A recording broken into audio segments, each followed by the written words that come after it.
mystery morning or magical midnight, wherever, whenever you may be, across the dimensions or around the vibrations. I'm Tillie Treadwell, and oh, have I got a show for you. Won't you join us on The Weird Walk Home?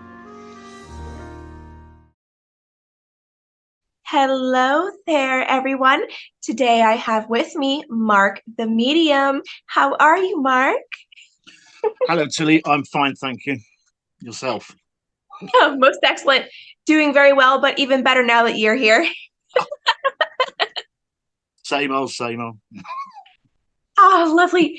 So, my friend, would you please tell my audience who you are and what you do, where you been, where you headed to? Yes, certainly. Well, my name's Mark Hughes. I'm a psychic medium under the name of Mark the Medium, and I've been a medium probably for about 5 or 6 years. I work with spirit, and I suppose you could say I'm a bit like a conduit in that I interpret what spirit is showing me or telling me, and I use what's known as oracle cards. And I use the cards in order to give reading to people who want messages from spirit. I would feel there's like two different types of people when it comes to this. There's those who want a reading and those that need a reading, and that can often help sometimes when I'm actually doing the session with somebody. So it's always interesting to work like that. I also run do a podcast every week called Mark's Unexplained World. I've been doing that for probably just over a year. I deal with all sorts of weird and wonderful subjects. I do aliens, alien abduction, UFOs. I also do ghosts, hauntings, poltergeist phenomena. I do true crime and real crime as well. But I also try and do across the board. I try and throw in the occasional kind of a human catastrophe, like human disaster. I've just touched on some of the ones I've done. I very recently did a show about Unit 731, which is what the Japanese did to the Chinese in a prisoner of war camp. Very dark. And I recently did a show about Dave Raven, the guy who was born and tried to bring up as a girl. These are really interesting subjects. The interesting thing is when I do those sort of episodes, I do them because someone in there has said they want this story to be told. I feel, even though we only get a few listen to me, I might be telling that story.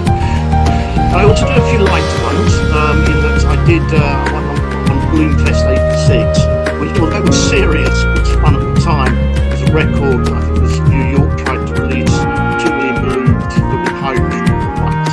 They had to turn it into a complete disaster. And I've got one coming up, the 1850 beer flood of London, the London beer flood, or something like that. So although it's got a serious side to it, there's also a lighter side. So I try and do across the board with them if I can. So I do that, and I'm also an event medium as well. And what I do is like I'll do haunted tours for a company called Fright Nights, who basically let me wander around, see what spirits I can pick up that are haunting certain buildings or certain areas, for that sort of thing. So that's and where I'm going. I suppose it's more of the same, really. You know, I Yeah. mean, I love what I do. I love working with spirit. It's the most satisfying job I think I've ever done, to be honest with you, just working with spirit. Um, yeah, and I hope to keep doing that for as long as people want me to do it. And podcasts, I won't stop writing podcasts because I love doing them as well. So, yeah, Aw. the I sort of thing think I that do. that is brilliant, darling. And I have checked out some of your work. When my schedule lightens up more, I'm going to listen more. But what I have heard has been just brilliant. And I'm glad to have you here because I do think that you're on to a lot of really good concepts, really accurate concepts. And even though my work, it doesn't really cover a bunch of um, the more graphic, nitty-gritty Mm, crime and yeah, more of the darker elements of the paranormal phenomena, I do yeah, think it's important to cover them. And I sincerely, deeply appreciate that you cover a whole breadth of things. I yeah, think that that's yeah. really important. I mean, I do the occasional popular one, if you like. like the Enfield poltergeist, for example, or Yes, Rendlesham Forest UFO.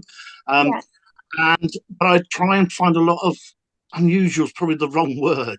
I try and find ones that haven't had the same airtime, if you like. So I yes. try and find those ones because a lot of people I've currently have said, "Wow, I didn't even know about that." Mhm. And I really like that because that shows I've hit a niche somewhere. People actually want to listen to it. I Yeah. completely agree. I completely agree. I love finding obscure stuff too, and Mm. it's going to be fun to dive into your work more when I get the chance. But when it comes to you hopping over to events, can you talk more Mm. about that? I'm really interested what it's like to be an event medium because for me, I Yeah. was a hired on paranormal professional investigator, but I've Yeah. never done this for fun. Oh, I see. Right. That's an interesting way of looking at it. Actually, I do Yeah. it for fun because I suppose I see fun as enjoying it, but I Mhm. do take it very seriously. Um, when you're dealing with the general public, you're dealing with a very mixed bag. Yes. Because how can I put it? It's like a group of people who have bought tickets to go to the theatre. Some of them are going to enjoy it, some of them aren't, and the poor Yeah. people on stage have got on the same play, regardless of who's watching, you Mhm. know. Yeah. And I suppose in some ways it can be the same for me as an event medium. Um, the difficulty for me doing an event medium is when I'm up in front of everybody, I'm picking up spirits that are attached to a lot of the guests. So I Mhm. have to try and separate the spirits that are with them and the Yeah. spirits of the building. There have been occasions when I've picked up on a spirit and I start talking about this particular spirit, and somebody would stick their hand up and say, "Actually, I think that's my uncle or that's my grandma or something like that." And I think, "Oh, I am so sorry," you know, because I also have to be careful because if I'm being told a very personal message and Yeah. it's not from the building, it's from this one particular person. I just hope they tell me before I say anything that they don't want the public to know. Um, but I mean, I go around with a group with about, I don't know, 20, 30 people, and I just go around and I just see what spirits I can pick up around haunted buildings and that sort of thing. So fun, I suppose, fun because I enjoy it, but I do take it quite seriously. I do make sure that, it's a job done properly. And the other thing I'm always very conscious of before I go around these places, some of them are only small buildings. I do Mhm. ask Spirit if they will let me contact them first. Oh, good. I Good. do open up. And when I've finished at the end of the night, well, normally at 3 in the morning, I go Mhm. around and I thank Spirit for letting me contact them and I thank my guides for helping me. So, yeah, I suppose that's the sort of way I look at it and how I do it, you know. So, yeah. Yeah. I love that. The fact that you're asking permission and then Mm, you've got your guys with you mm, for protection. And I've been talking to you a lot lately. Everyone mm, has their issues and their quirks, but I yeah, think that when it comes down to the core of it, you're on mm, a good vibration. You're on a yeah, healthy path. And I think that that's showing through some of the stuff that you're saying here. yeah, Um, I've worked with a lot of people in the past who they don't ask permission to talk. mm, They're not considerate of how they deliver any type of message whatsoever.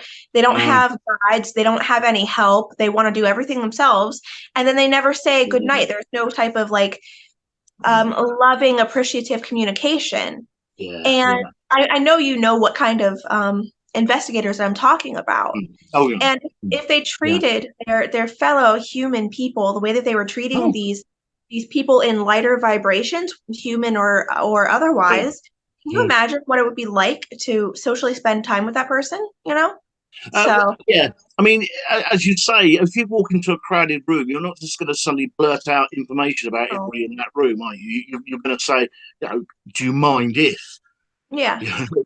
I yeah. mean, there have been times when I've gone into a haunted house or a haunted room and I've got in contact with the spirit there and I ask for permission. They're absolutely fine. Yeah, great. And then when I go in there with the public, they're gone. And Yeah. I Yeah. oh, okay, sorry guys. And I'm Yeah. honest, I just say he's not here at the moment. Perhaps if we come back later on or something like Yeah. that. But it does happen. I'd rather do that than lie to everyone. It does happen, but you're absolutely right. I feel you should ask permission. I feel it's a courtesy, if anything else, to be honest. Right. And to Yeah, say thank you at the end of the night, you know. Hmm. I completely agree. I think you've listened to some of my shows, Mm. right? Yes, I And have, I yeah. Okay, so we have some similar morality when addressing spirits and non-human people. And for myself, I've found that even with the so-called demons, they react Mm. very well to being treated with love, at least from me. Absolutely. Absolutely. I mean, the amount of people that say to me, "Don't go in that room," or previous investigators said there's a demonic Yeah, entity in there, and things like that. And I was like, yeah, okay, fair enough. And my guides are on guard and everything. And I go in there, and it probably is, or he or she probably was. But as you say, you go in there and you just talk to them. And yes, yeah, they are dark. And if they don't want you, they will certainly let you know that they don't want you. And fine, I'll walk away. But nine times out of ten, I would stand my ground and just ask them. I'll just talk to them. But I mean, I've exactly. been scratched a few times. Admittedly, I've had a few scratches and I've had a few pinches and pokes, and and I've been slapped across the face as well. That was an interesting one. Yeah. Oh yeah, and Wow. I've been smelled as well, that was bizarre. I've had that before, so I have met some very interesting spirits in the past. Yeah, I did get I couldn't work out what was happening. My mouth was all like bunched up, and I could feel this like thing in my mouth. It was like a worm or something, and I realised it was someone's tongue actually playing in my mouth. Yeah, yeah, that's That is the weirdest paranormal encounter I've ever heard of. yeah. I mean, Oh I, boy. I mean, I am one of those. I've worked with a few mediums over the years, and some of them are probably go a little bit further than I do. I Mhm. tend to think if it's that bad, then I'll leave it alone, or it's something I will do on my own, so nobody else is in danger. But Yeah. yeah, I've had a few weird and wonderful things happen to me over the years, but Wow. it's all I experience.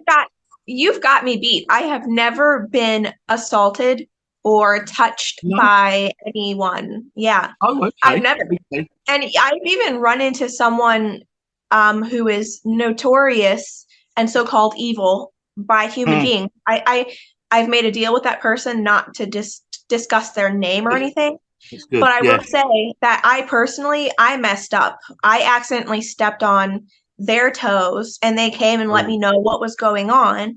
And wow. then we worked out a deal and everything has been perfectly fine since then. That's my one and only dark Mm. account. That's it. Yeah, I mean, what I've also found is, so I've had that sort of thing happen to me over the years. But what Yeah. I've also found, there was one place, there's a castle over here called St Breville's, and it's really popular with paranormal investigators and event companies as well. And Hmm. I was over there, and everybody kept telling me about the evil bishop in the one of the rooms. The evil, oh, don't upset the evil bishop! Don't upset the evil bishop.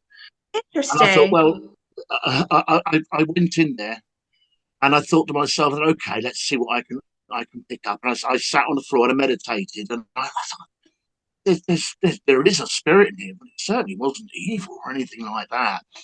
And I did a bit of research, and what I think or what I felt was this evil bishop was his name. I found out his name was Ted, and he was a toilet attendant, and he was nothing in life. So now that he's dead, he wants to Yeah. make a name for himself. So he called himself, I don't know where the name Evil Bishop came from, but he decided that whoever made up that name, he must have thought, oh, yeah, I like that. So he now calls himself the Evil Bishop. He's not. He's a cleaner. He just cleaned that toilet, or he used to clean out the toilets further down the road. And he's just trying to make up for lost time, I suppose. But it is Yeah. interesting what you find out, you know. So yeah, all good fun. I think it's really interesting because what I've been told and what I intuit is that when we pass on, if Mm. we don't have all of our own storyline wrapped up in a way that we are satisfied with in life, Yeah. we are likely to keep on with the same type of storyline incarnation, just in a different body form. Does that Yes. make Yes. sense? Yeah. Yeah. I found out there's a book. Can I name authors? Are you all right if I name an author? Yeah. Oh, please, Yeah, please. there's a book by a guy called David Icke. David Icke was he was a footballer and then a BBC We're friends on commentator. Facebook. That's right. Yeah. I mean, I've got most of his books here actually, and but there's one book called "Everything You Wanted to Ask." No, everything you wanted to know but were too afraid to ask. And he talks about that sort of thing. The fact that our bodies are a shell, and our consciousness lives on. You know, and as you say, it gets wrapped up in this particular shell when it's finally worn out and died and passed on, and then the soul consciousness goes into another body. Fair enough. It's an interesting story, actually. I won't say their names, but uh, 2 or 3 weeks ago, I had a message from somebody who said that they were suffering. They kept getting memories from somebody else. You know, they had their own memories of what they've done in the past, but the last week or so, they kept getting memories of somebody else's life in a different part of the world. Now, I get a lot of messages. I really do from people with I bet. questions like that. I take every single one seriously, you know, because I think if I keep it seriously, if they really are trying to a fast one, they'll just get bored and walk away. But this Oh, for lady, sure. yeah, exactly. But this lady, she was quite persistent, and I said, well, okay, let me have a look into it.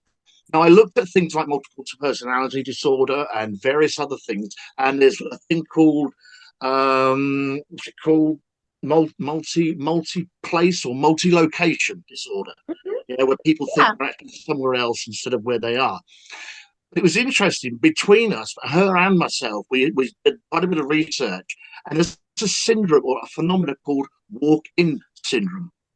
I did a whole episode all about this kind of Yeah, material. Yeah, episode fascinating. episode 5, imaginary. Did you get a chance to see Well, that? I will watch it now. You said it. Send me the link, and I'll watch it Sure. absolutely. And I call Yeah, it everything that you're saying is lining up with yeah, exactly what I've been taught, what I studied as a clinical professional in training when I was doing yeah, I was in a clinical program for a while doing wow. licensed training and whatnot. And then of course, all my paranormal work and whatnot. Oh goodness, you're right on the money. But please Yeah, do continue. that's all right. That's okay. Um, yeah. So anyway, between us, and we found this phenomena called walk-in syndrome or walk-in phenomena or something like that. And basically, what happened? And she then told me that about 3 weeks ago or a month ago, she died on an operating table. Yep. And what I worked out, this is reading David Icke's books as well that helped me with this, is that when she died on that operating table, she was there for, I don't know, a few minutes, I suppose. But while she was there, her consciousness went into somebody else. And Hmm. what happened was, until then, when she suddenly woke up and her consciousness came racing back, she had Yeah. the memories of the other person that she was actually in. So it was like a temporary holding place until she woke up again, and she still had the memories. And it was, I mean, we were talking for ages afterwards about this amazing phenomena that actually happened to her. But things like that really interest me. And once I get my teeth into it, I can't seem to let go. I just want to know more and more and more about it. You know. Anyway. That is utterly fascinating, and I agree with everything like that you've been saying. It lines up Yeah. perfectly. Oh, yeah. Um, I did encounter a few cases of walk-in syndrome, and then something else too that I discovered is what I have come to call biological rotational acquisition. Oh, And okay. I have a whole theory that I've formulated over the years called Right. biological rotational acquisition theory. And Right. I've noticed that there are specific lines of bodies, human bodies or hybrid bodies, whatever they may be, Hmm. typically female, and they may or may not have gone through NDEs or other types of abuse or trauma, but they have a fractured life and a fractured sharing of the body, but Right. it is very healthy. So I had two cases, and I think there was a third woman, but she moved across the country before we could sort everything out. Hmm. These women were they had a very specific schedule. Mm. And on their calendar, for example, there would be completely different handwriting. Meet such and such at 4 p.m. to sell the Mm. house, for example, because Yeah. another person inhabiting the body was a very successful realtor, for example. And True. the original person who was in that body, in that shell, was not a realtor, had no memory of anything that would happen during these times. Yeah, and had no trauma. But Yeah. when this person would inhabit the body on the routine basis, the other essence in that soul, in that body, was enjoying the benefits greatly. It was an Mm. incredibly Yeah. healthy system. Wow. So I think that there are several ways to inhabit a body, and I think that sometimes shared consciousness is perfectly fine and healthy. And so I never got a chance to talk to the other inhabiting essence because I was never there at whatever scheduled appointments or anything like that. Mm. But I saw film and photos from when this other essence would be out doing its thing. This person was incredibly well put together, like hair, Mm. makeup, nails, color Yeah. coordinated clothing, everything, and was bringing home sometimes tens of thousands of dollars. And of course, everyone in that body would just share it. What's Yeah. wrong with Yeah. that, you know? Yeah. Hey, Yeah, I'll volunteer. yeah. Awesome. Oh, fantastic. It really is amazing.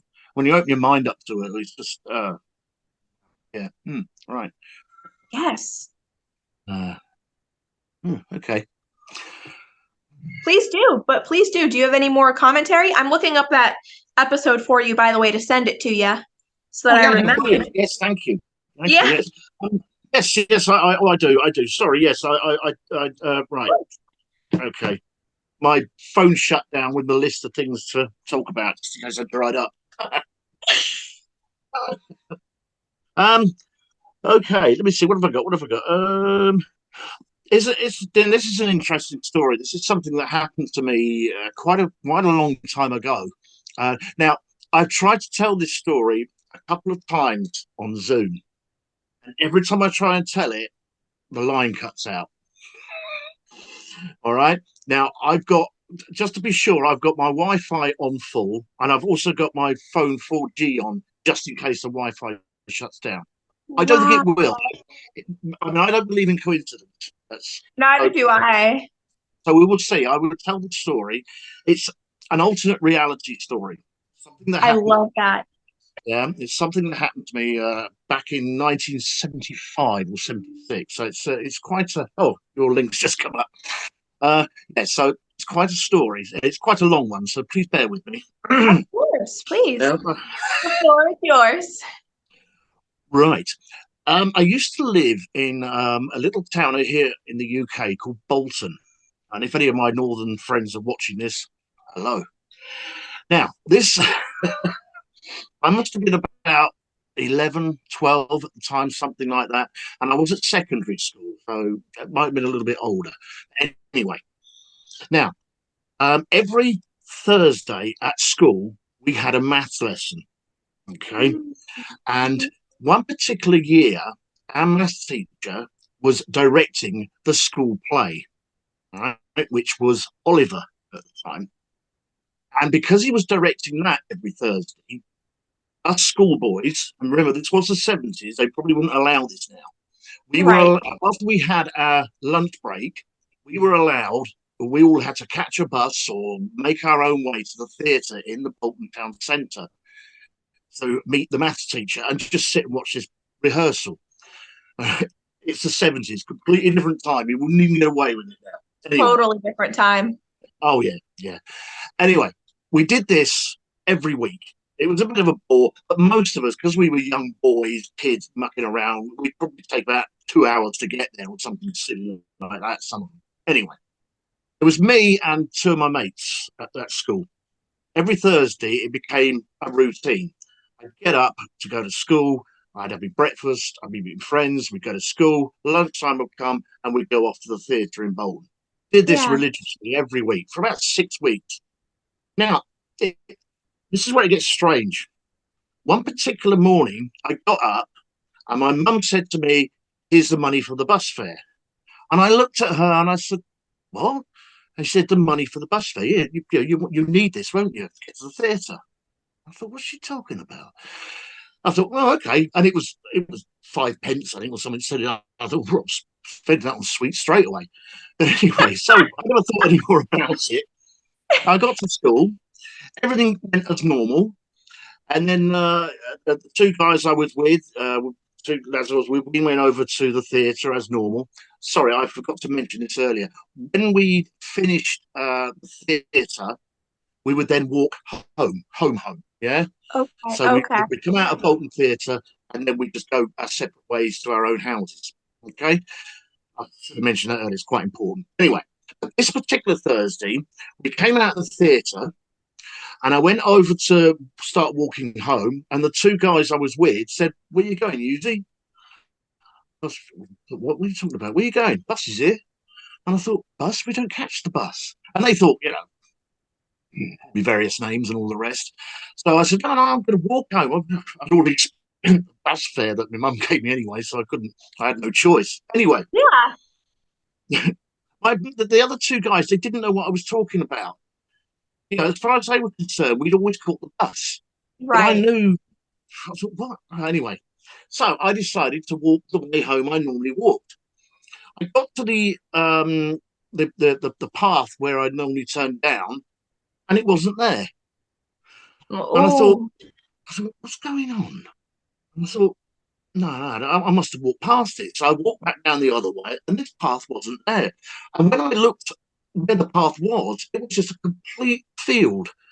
Because what I used to do was walk, or the three of us used to walk through this factory, if you like, and out the other side, and we'd be home. But the factory wasn't there. And I just mhm. thought, what the heck have I done? Oh, no, I'm just going mad here. Anyway, this is where it gets even more bizarre. I decided I'm going to walk here anyway. I don't know why, probably because I was a kid and I didn't have any bus fare. So I walked down this footpath. And as I walked down this footpath, all of a sudden, it went deadly silent. I Mhm. heard no birds. I heard no wind, nothing. And I looked ahead of me, and the footpath just went on. Like it looked like forever. The old perspective, everything disappears to a point. Oh, yeah, I yeah. thought, I thought, what is going on here? And then I looked where I just came from, and it was exactly the same. And I started to get a bit scared then. I thought, what on earth's going on? And I looked over the bush, and it was just fields that went seemed to go on forever all around me, and just this one long footpath. And I just kept thinking, what the hell's going on? And I was getting really Yeah. scared at that point, and I started to run. And I ran, and I ran, and I ran, and it was literally like the fence going past me, and it was still exactly the same when I stopped. So I ran and I ran, and then I tripped over. As I tripped over, I got mud all over me. I shook myself down, and I could hear the birds and the wind, and I could see the end of the footpath. Life is but a dream. Well, that's what I thought. Did I just dream this anyway? I got to the end of the footpath, and I was in a completely different place. I wasn't anywhere near where I used to live. I didn't even recognise the area. I started to really panic, and I went up to a lollipop lady, I think, and just said, "I'm lost. I'm lost." And they flagged down like a police car to take me home. And the police car took me home. And I never told my mum and dad a police car took me home, but they did wonder where the hell I'd been for the last couple of hours. Anyway, I went to school the next day, and I said to my two mates, I said, "What happened to the factory? What happened yesterday? I couldn't see the factory or anything." And they didn't know what I was talking about. And I said, every week we have taken that, we've gone through that factory and ended up at the top of Tongle Road, where Rose used to live, and we go home from there every week. And they didn't know what I was talking about. They called me various names again. And I just thought, this is. And when we went to the theatre the next week, I made sure I kept my 5p this time, and I did catch the bus with them. But after that, I caught the bus every week with my mates. As far as they were concerned, I'd been doing Yeah, that ever since we were going to the theatre. Are you with me so far? Yeah, I'm not. I am. Yeah. And to this day, I don't know what happened. I really don't know what happened. It was the fact that the whole thing just went deadly silent, and I couldn't see the end of the path until I tripped over, and then there it appeared.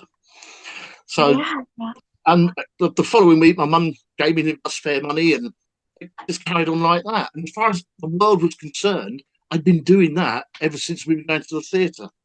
I know that we used to walk back, but I call it an alternate reality, Yes. mainly because nobody had ever thought of it back then. It's a new Yeah. term.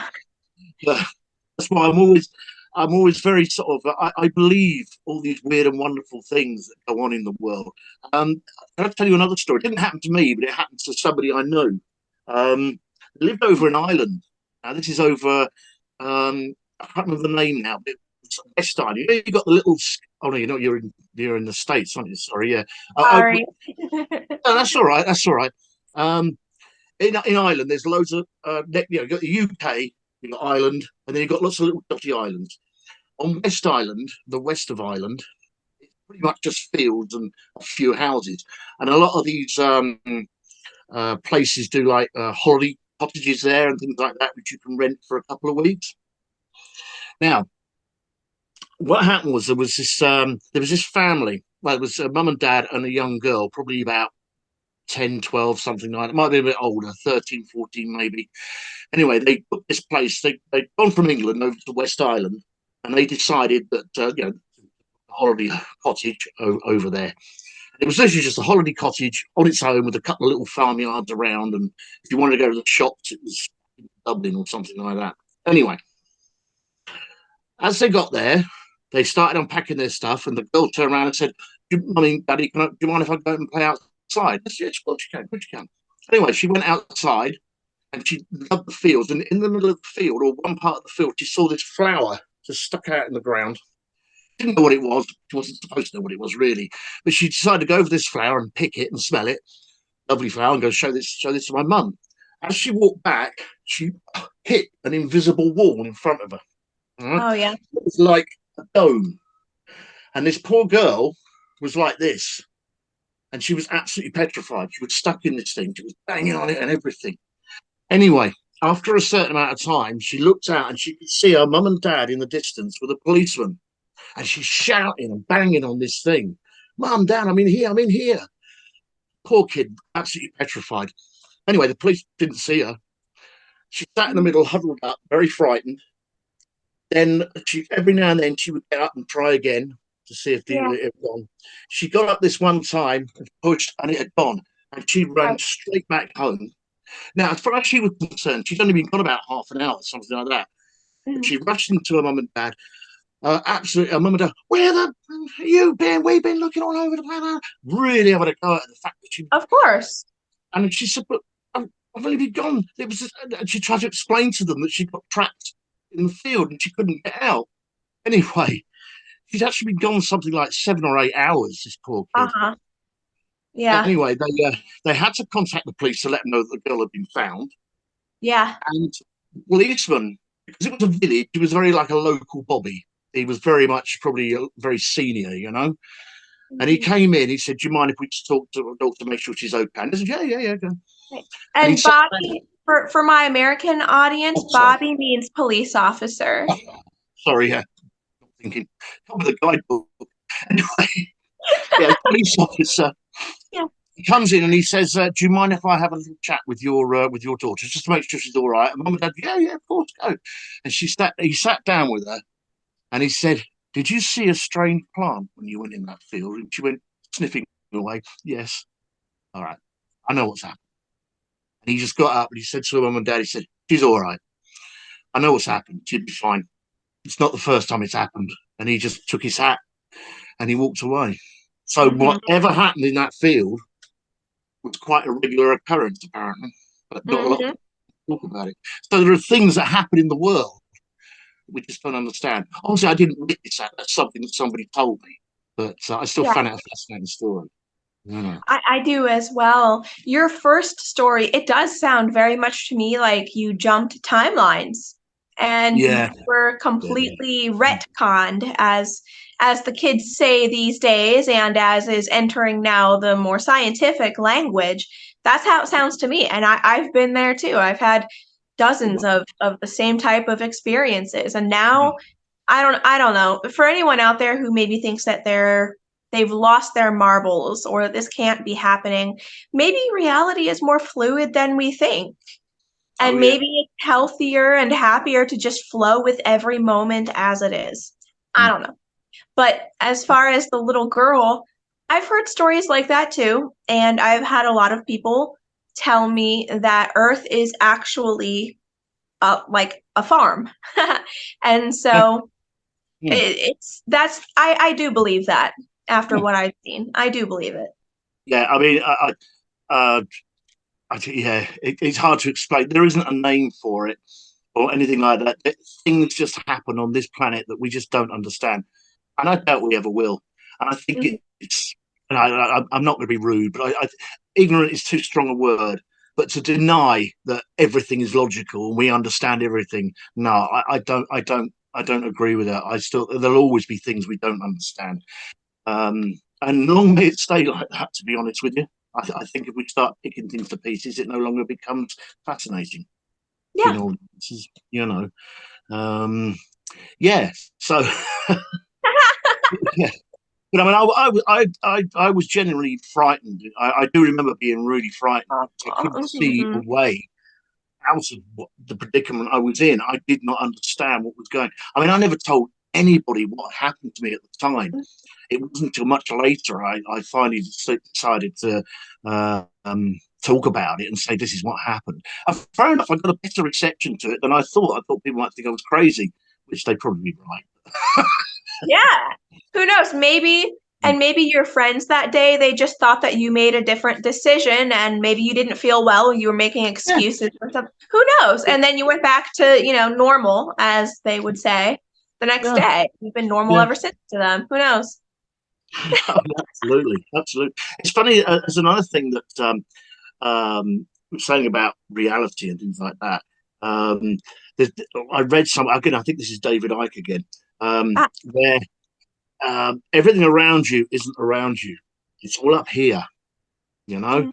things you touch, things you see. It's all up here, up in the mind, and the mind can be manipulated.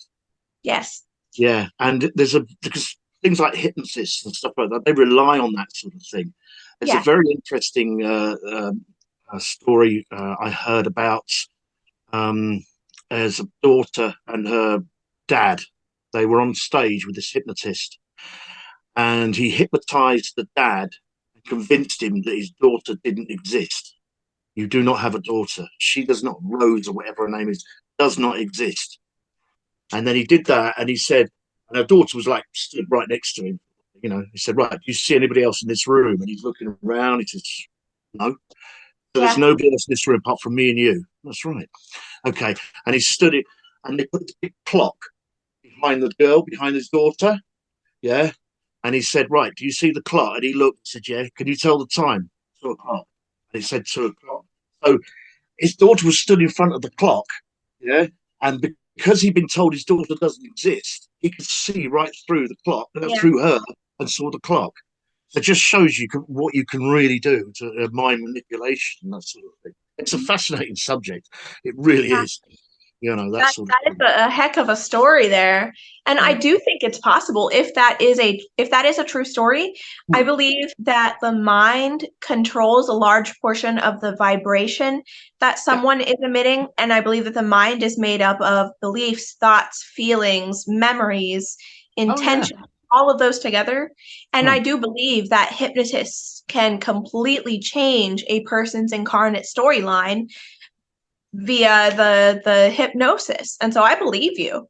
I believe that Yeah. story. It sounds legitimate to what I understand. Yeah. Yeah. This is it. If you know, if, excuse me, oh, must be cold coffee Yeah, reporting on right? me. Oh, yeah. Mm. Yeah. I mean, I can tell you another little ghost story, if you like, that happened to me when I was a kid. Um, again, this is Bolton, 70s Bolton, highlight of any place anywhere, I think. We lived in a set of terrace, a terrace, row of terrace houses, probably about 5 houses in a row on quite a busy street. Yeah. And the house that I lived in was a big old house. Um, it was haunted. There was no doubt about it. Mm. It was haunted, and but we didn't talk about it. It was one of those things you just didn't talk about. You knew it was going on, like the elephant in the room. Yeah. Yeah, I know what you mean. Yeah. But anyway, the strangest thing happened to me. What happened to all of us? It was one Mm. night I went to bed. Again, this is probably about 7 o'clock, something silly like that. And my bedroom consisted of a bed and a wardrobe and a small bedside cabinet. You didn't have televisions in your bedrooms when I was a kid or anything like that. When I was a lad, I don't think I had curtains in my bedroom for a few years. Anyway, I digress. Um, we went into. I went up to bed. As far as my parents were concerned, you go to bed to sleep. You don't go to bed to read or play. You Right. go to bed to sleep. They were quite strict on that. Mm. And I used to go to bed, and every time I went into my bedroom and closed the door, and it was pitch black, in the outside or whatever, I had a really uneasy feeling in there. My instincts were telling me you are not alone. My wardrobe door had a very like a gloss finish to it, and the street lamps would shine across it. And I Mhm. swear sometimes I would look in that wardrobe door and see my reflection and another reflection behind me, and it used to scare the life out of me. It really did. I was only about, I don't know, 12. Anyway, there was one night I got so scared. I saw this face behind me in the reflection of the wardrobe again. I thought, I can't handle this. So I went up. My light switch was like over in that direction. My bed was in that direction. So switch the light off and get to bed under the sheets as quick as possible. I think my record was something like 0.03 seconds or something like that. I'd switch the light, I'd dash straight to the bed. I'd lie under my bedclothes and pull the sheets right over me, and I'd have someone pulling them back. Yeah, and Oh I was so no. scared. Anyway, this used to happen nearly every night, and I'd be eventually I'd fall asleep or whatever. Anyway, there was one night I got brave enough to actually go down and just have a quick peek. As I looked, in front of me, there was this middle-aged lady, quite large, and she must have been some sort of nanny or something like that. She wore like a little white cardboard hat sort of thing. Oh yeah. As soon as she saw I was looking at her, I quickly pulled the blanket back under. Oh, please go away. And I feel her sitting on the end of my bed, as it creeps down one side. And I think, oh my God, please. Anyway, this happened a lot. This happened a lot. And I never said anything to my mum and dad. I was just relieved it was morning and I'd get dressed and rush out of my bedroom. I never played in my bedroom or anything like that. I was just too scared to. Anyway, Yeah. got a Christmassy bit. It came to, it was Christmas, one year, whatever. And our next door neighbours had decided to invite all the families from that row of 5 houses round to their house for a drink, Christmas drink and all the rest. And the Yeah. kids were invited. Mhm. So we all went round there. The grown-ups were laughing and joking away at jokes that we shouldn't understand, and the kids were doing things that kids normally do at these sort of things. And then all of a sudden, we heard this almighty scream from upstairs. And who it was one of the kids that belonged to the family whose house we were in was too young to stay up in partying. Must be that, I don't know, 3, 4 maybe, and Oh. upstairs, and they screamed. And then his mother turned and said, "Oh, what's he crying for now?" And one of her other kids said, "I bet he sees that old lady in his bedroom." Oh. However, the whole room suddenly went still, and we realised we'd all seen this exact same person in our Oh. bedroom.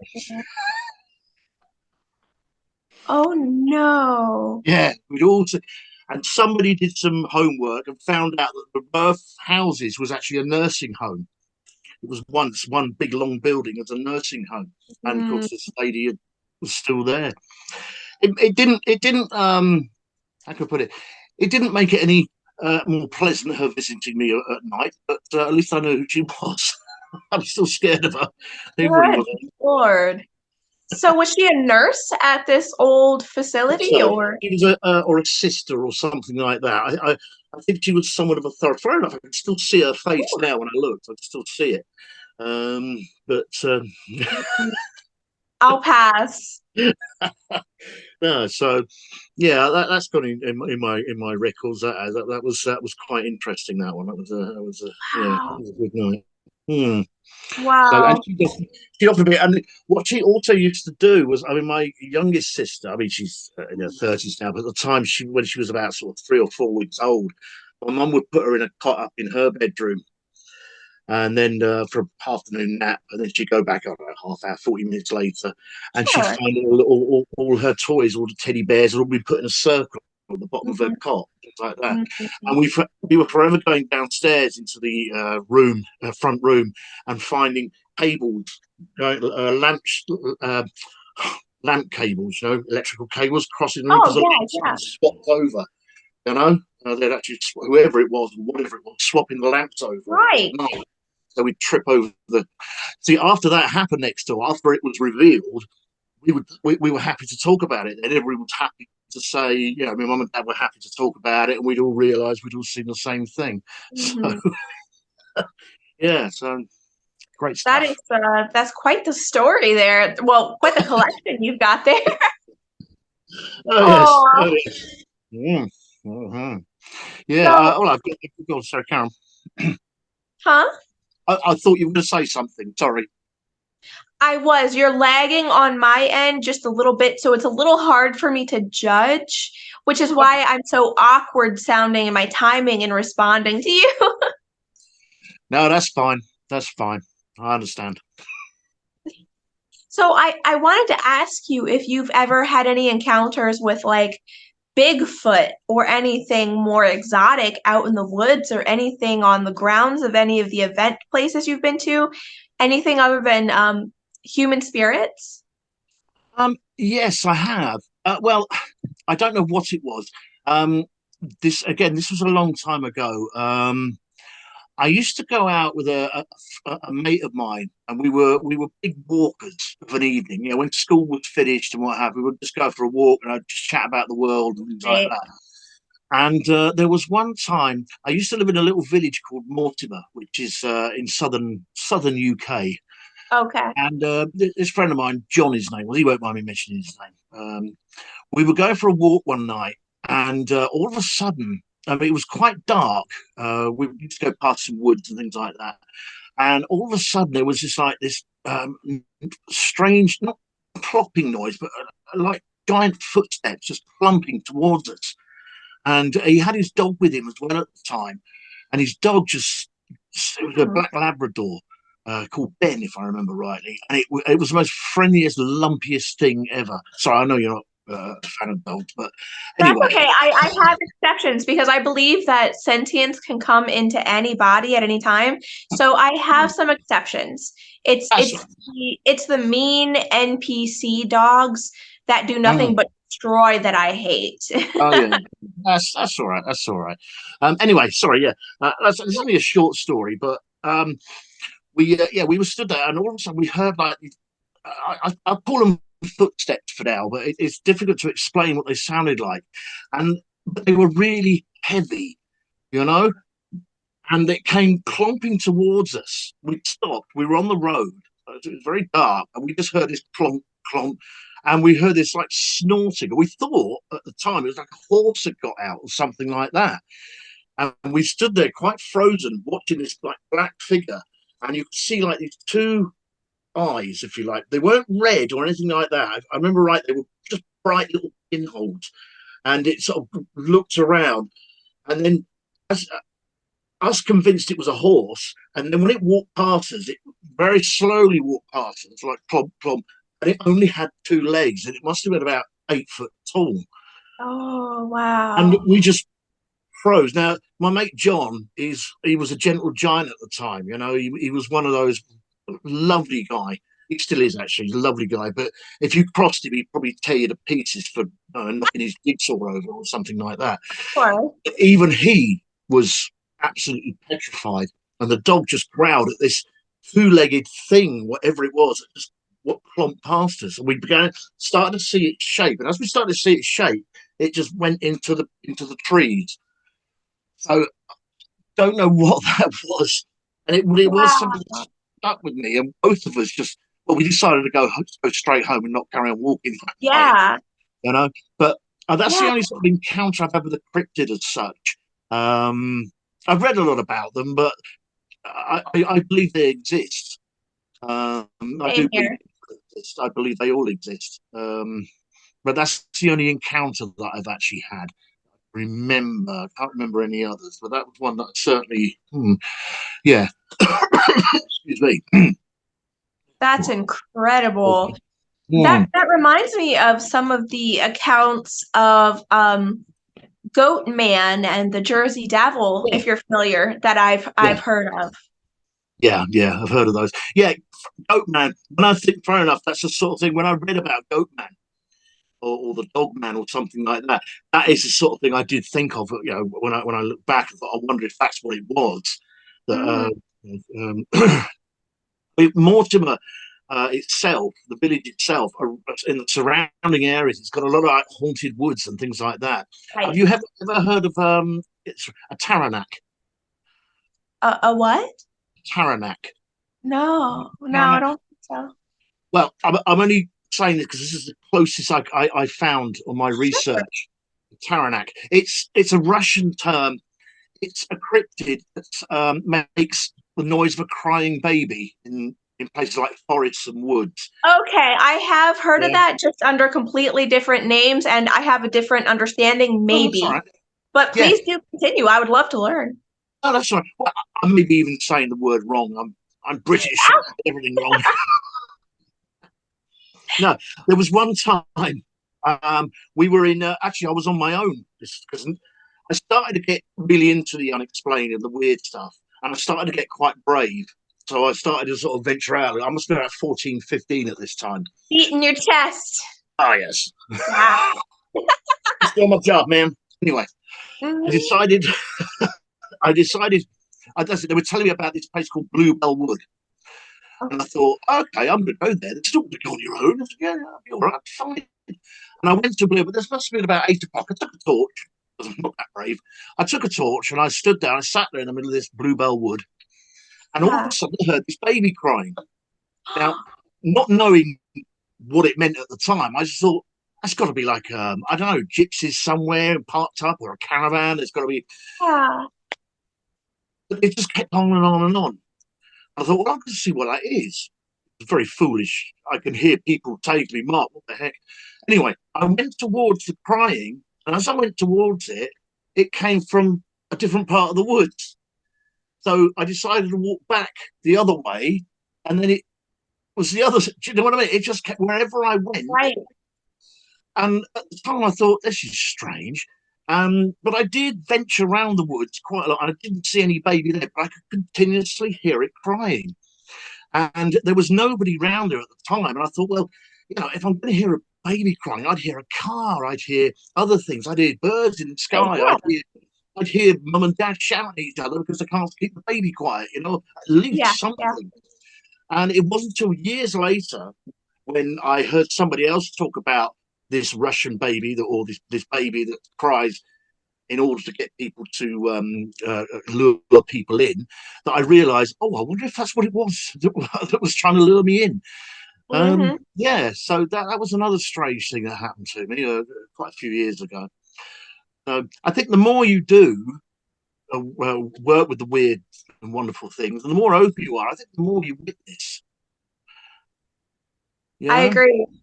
I do Yeah. agree. I think that these experiences leave a semi-permanent to permanent mark within the auric field, and that Mm. acts like a beacon, in my opinion and in my experience. Yeah, I And agree.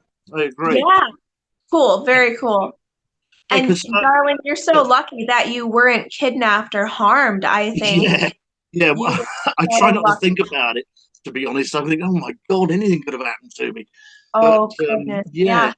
you hear about people who like disappear from woods and forests, and nobody. Yeah. Have you ever read any of David Paulides' work or David Paulides? Oh Mischief yeah, one yeah. one. And absolutely. And I've worked with the non-human peoples of the woods and whatnot before, and they have told me flat out that there are some of them there who do guard the woods, and they will snatch a human off Yeah. for what human people would consider the smallest of things, but are the greatest offenses to Yeah, these non-human absolutely. people. And they have no problem torturing or tormenting disrespectful or nasty human people. And sometimes they'll take human people for other reasons, not always bad, and No, no. sometimes with their consent. But it is dangerous. And so Yeah, I think that David Paulides' work in some ways is groundbreaking. And yeah. I use that as a study to explain to people, hey, I think you should stay out of the woods in most cases, honestly. But that's just my opinion. I don't know. I, Choose your adventure. I totally agree. I mean, I've watched all three of his documentaries, and Mhm. his last one is probably the most fascinating one. Which I one was can't remember. that? The UFO connection. Oh, okay. Okay. I need to watch that still. Yeah, I won't ruin it for you, but I can't remember the name of the guy he talks to now. Oh, I forgot. I did a show on him as well. Not David Please, but the guy he spoke to. I actually Oh, did a show on him, but I can't remember his name. But he talked about, I mean, there's the criteria which makes it a 411 missing. Yeah, you've got correct. certain guy is pouring the rain the next day or something like that. And he talked to the graph, and he would talk to this guy. Oh, the name is going to drive me mad. Um, who was in the woods out elk hunting, and in front of him was this alien humanoid. And when he shot at it, it, it hit like an invisible wall before the bullet fell to the ground. And he actually kept the bullet as evidence. Yeah. I heard about that somewhere Yeah, else. Yeah. and the bullet itself, had it hit a tree, it'd still be in the tree. It Hmm. must have hit something really solid in order to be as squashed up as it was. Yeah. It's incredible stuff. It really is. I mean, the second one, 411, I think, is it children, not children, hunters. Mm. 411, that, I mean, I must have watched that so many times. Uh, I really have. It is a absolutely mind blowing. And even sometimes you get the ones that disappear, and they're found 2 or 3 days later, but thousands of miles somewhere Yeah. else. And Yeah. if it's a toddler, how on earth did it climb all those forests, woods, mountains to get to this other place? It's an incredible subject. You're absolutely right. It's groundbreaking. It really is. I watch his stuff on YouTube as well. He's a very committed, emotional man. He really does get his teeth into it, and it's because I say emotional because you can see, you can sense he's talking about people who are missing and things like that. Incredible stuff. It really is. Sorry. Oh no, you're fine. You're fine. Yeah. Yeah, I love David Paulides' work. I just I try to separate the person from the work because Yeah. I don't know. I'm skeptical of almost everyone unless I can talk to them like this and really vet them through over time. Of But course. whether he is fully accurate, fully telling the truth, some people have accused him of being a narcissist. I don't know, but I do think that he's got a lot of accurate stuff going on in his documentaries and his work. So I'm Yeah. all here for it. Yeah, absolutely, absolutely. There's a Yeah. guy over here does similar sort of stuff, but he's I can't remember his name. Oh, blooming it! I'm really drawing up the names tonight. Are you talking about Steve Mara, darling? No, no, he's a Okay. British guy. I've got his books. That's in time. What I can see. Uh, Paul Sinclair. A guy called Oh, Paul Sinclair. He's a British guy, but he does a lot of weird and wonderful. No, weird and wonderful is the wrong. He's a ufologist. He also does. He mainly works in the north of England. In fact, he probably loved the idea that I'm giving him a book. He's actually a friend of mine as well, and he signed uh-huh. all my books. And sorry, yeah, and he's done a lot of work as well on missing people in the north of England. But he says quite bluntly, he said he's always very wary about approaching parents of missing children because you really don't want to turn around to parents who have gone through hell trying to work out their Yeah, child is and say, I think they've been abducted by aliens. of You know, course. but his work is quite fascinating as well. I think he did an experiment where he had talk about time slips, and he buried two watches in a plastic bag in two different parts of a field, you know, and he checked them every other day or something like that. And he looked one day and he found that one was 5 minutes faster than the one that said the original time. Now, if it was a damaged watch or something like that time, it would have stopped. It Mhm. wasn't. It was actually 5 or 10 minutes faster Yeah. than the control watch. So I actually thought that was quite compelling. Had it been 10 minutes slower, I might have said, I don't know, might have just, didn't like the damp, but in fact, it was faster. It was just an experiment with time slips and things like that. Very Wow. interesting guy. Very interesting guy. Yeah. Anyway, Wow. If you can, at some point, could you please send me a link to his work or something of that nature? I've never absolutely. heard of him, but I absolutely want to learn more about his work. That Oh, sounds yeah. Yeah. amazing. Yeah. Absolutely, yeah, no problem at all. As soon as this is finished, I'll send a link over. I'll send a link over to his YouTube channel. If I'll photograph the books for you, any Oh, pictures, so you know what to look for if you want to have a look. But they are fascinating reading. They really are. He's got pictures of aliens looking through the window and things like that, and how have it's incredible I not heard stuff. of this guy before? I think he was a carpenter or something. I can't remember what he used to be. He's retired. Well, he's retired from a car. He's also got a book out because he's an abductee as well. He's an experiencer. He's been abducted. He's had all sorts of holes put into his skin and to his back, and some of the photographs of that are quite graphic as well. You've heard of Whitley Strieber? You heard of Whitley Oh, Strieber? yeah, yes, Yeah. absolutely. Yeah. I think he's quite on same pals or friends with Whitley Strieber because there's some photographs of them together shaking hands and stuff like that. So Gotcha. yeah, I'll do that. I'll send you the link and what have you. Yeah, you'll find his stuff fascinating. Mainly, it's really all directed in the north of England, but it's still interesting reading all the time. It really is. Oh, absolutely. And I love reading about accounts from all around the world because I do sometimes get bored researching American stuff, honestly. I think most of it comes from America, to be honest with you. And even one of my favourite authors is a guy called Nick Redfern. I I think have heard of him. Mhm. I've got loads of his books. Again, his stuff is absolutely fascinating. He's done a really good book on secret societies and the Illuminati and stuff like that. Oh, It's mind blowing. It really is. But yeah, I mean, I think he's British, but he's in America now. So I yeah, think they yeah. all. To be honest with you, I think I can put it. I think Americans are much more open to it than the British are. The British are getting there. Yeah. And if you're British, you're watching this, I don't mean that as an insult. But I found it. I can talk to a lot of American people about the unexplained, and they're with me. They know what I'm talking about. And I know that sometimes I can talk to a lot of British people, and they fold their arms. Oh, these guys, Oh, yeah. you Yeah. know. So, but okay, I think it comes with the territory, unfortunately. One Yeah. of those. Yeah. It's just Mm. different cultures is all really, but I do Oh yeah, think that the cultures around the world at large are shifting in ways that we don't even know yet. So who knows? Maybe 10 years down the line, Britain will be where it's at for ufology yeah, and study the yeah. paranormal. It's funny. One of the things I was thinking of this afternoon, so this is a bit rough because I'm not written this down. It's a thought I'm going to write down. I was watching your Father Christmas one, and this Yeah. evening, yeah, but this evening while I was waiting for midnight, I decided to watch the horror film, the comedy horror Krampus. I don't know if you've seen it at all.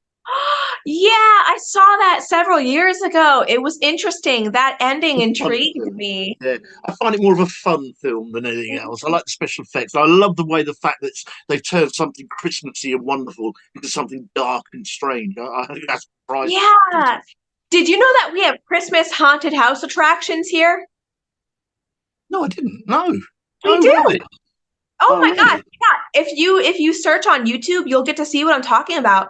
I think you'd really love it. Yeah, I'll have a look at that. Yeah, Christmas haunted houses. Oh, okay. Yeah. Anyway, sorry. Yeah, as I was going to say, I can't help thinking over the years. I mean, excuse me, is that cold coffee again? I can't think Oh, that over the years we always looked at Santa Claus or Father Christmas as a legendary figure.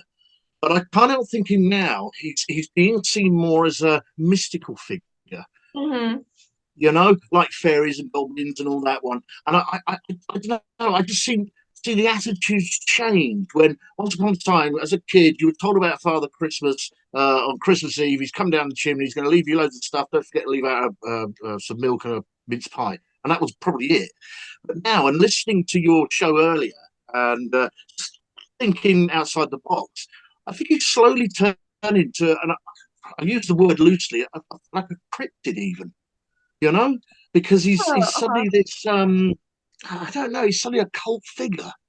I mean, yeah. if I'd turned around as an adult in the 70s or the 80s and said I believe in Father Christmas, they'd probably lock me away. Lock But I you away, believe, throw away the key. Yeah. yeah, but I believe I can say it now, and I think people would go, "Good for you, mate," because I think he's turning into more of a, I can't think of the right word, not cryptid as such, but he just seems to be more of a mystical figure rather than an old legend. You know what I mean? I kind of think as time goes on, I think he's going to become much more of a cult figure as well. You know, I don't know. Like I say, it's very, very rough, and I'm thinking outside the box. I'm just thinking of the attitudes towards that sort of towards Father Christmas or Santa Claus. I mean, even on Google, I mean, Christmas Eve, you go onto Google and it tells you exactly where it is. And I think things like that are going to make him more of a mystical figure, a mythological figure, or if it's such a word, rather than just a chap who comes around once a year. I don't know. Hmm. Like I say, it's rough, and I only thinking about it this afternoon. But it's a thought. Hmm. I think you might be onto something actually, because when I've been studying independently over the past several years, and then I came across the book that Tobias Wayland wrote recently, if you're familiar with him. I know that name. Yeah, yeah. Yeah, he That's he a yeah. One. he talks in depth about strange Santa encounters of lots of different types. And it's all surrounded by what could be called like quantum or paranormal high strangeness. And I do think that there are several things going on. I think in some cases, some people or families have mistakenly, not mistakenly, accidentally created their own Santa Topra. That's one thing that I think is going on. In other cases, I think that there are non-human people who are popping up and pretending to be Santa Claus.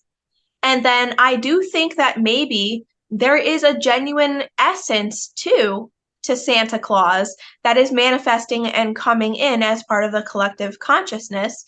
Yes, And yes. of course, there are some people who may just be really tired, or they've taken Benadryl to combat whatever Mm, gastrointestinal distress they've got from the dinner before. So maybe they're seeing something.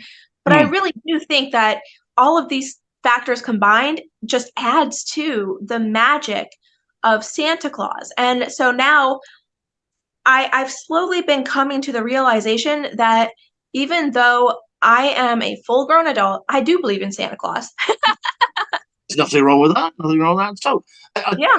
it's funny actually because when we talk about things like tulpas and that Mm. that sort of thing, I often wonder, you know, with our collective consciousness, could we all be somehow creating Santa Claus or Father Christmas as a form of tulpa? Because what a tulpa is a Yes. imaginary friend with who's got a sentient consciousness about him. And I sometimes wonder, is that what we're slowly doing? But again, this is just top of the head type of stuff. Well, I But think I think that you're brilliant, and I think that you're onto something. And I think that even though we are out of time right now, my friend, that this yeah, is a brilliant place to end it. And yeah, I would actually like to continue this conversation with you in another episode. Um, absolutely. Perfect. I would highly encourage you to watch the episode Imaginary from earlier in Weird Walk Home season 1. Yeah, I And will I watch that. propose that we do a whole episode about tulpas and thought forms. What do you think Oh about yeah, that? yeah, yes, I will watch that. Yeah, you sent me the link, so I'll probably watch it in the morning though because it's a bit late now. It's late. Yeah, yeah. But I mean, I'm, if you're down for it, I would love to do a Tulpa episode because it keeps oh coming up yeah, in conversation with yeah. us. So Yeah, I've got a book on tulpas as well. I've been reading about those. I think it's another fascinating subject, tulpas. I think that I'd love to create one of my own, but I don't think I've got the time for it because it does take really yeah. quite a commitment. Oh There my are gosh, people it out is. there. There are people out there that do things with their tulpas that you shouldn't really do. I briefly addressed that too in that Hmm. episode, but Oh, yeah. Wow. what if we're Tulpas though? Oh, blimey. Now you. Oh, Christ. Yeah. Oh, blimey. Because I believe Mhm. we are. I believe that every incarnate personality is a tulpa with a finite timeline. And I think that to become essentially a form of non NPC is to gain full sentience around that, and then to learn how to choose your very own adventure. But then again, that Actually, too could also be part of the storyline. I don't know. that does fit in with my theory about living in a computer simulation. It's part But of that. I think you're right. That's another show though, because we could be here for hours. Ah, amen, brother. All right, my friends, thank you so much for joining us today. I have been Tillie Treadwell. This has been Mark the Medium. My dear, where can we find you? I'm on Facebook as Mark's Unexplained World or Mark the Medium. My podcast is on Spreaker, YouTube, and Podbean and Google, most podcast platforms. Yes. And I also have, we'd also, you'll see me on Friday nights, event, stuff like that. Doing it. Indeed. Yeah. Indeed. Hmm. All right, everyone. So his links will be down in the description box. And you know what else will be down there? The like and the subscribe and the comment section. So please do kindly check those out as well as my links to help support and grow the show. Until next time, my friends, merry morning or magical midnight.